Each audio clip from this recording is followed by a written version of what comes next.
যদি জামাত ইসলামী বাংলাদেশে এবার ক্ষমতায় আসে আর আমি যদি আসতে পারি, এই 4টা কাজকে আমরা ঝাঁটা পিটাই করে বিদায় করবো ইনশাআল্লাহ।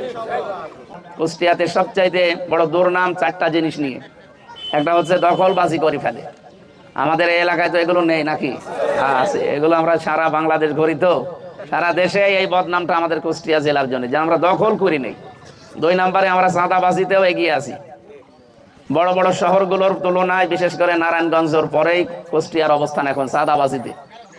আপনি শরীফ দেখবেন সারা বাংলাদেশের 64 জেলার সবচাইতে বেশি চাঁদাবাজি হয় ঢাকার কিছু কেন্দ্রিক 2 নম্বরে, যেহেতু নারায়ণগঞ্জ পাশে আছে ওই জায়গায়। এরপরে আমরা আছি।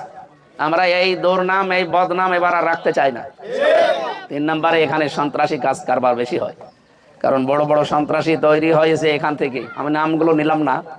4 নম্বরে এখানে দুর্নীতিটাও খুব বেশি হচ্ছে। আমরা আহ্বান জানিয়েছি ওই দিন যদি জামাত ইসলামী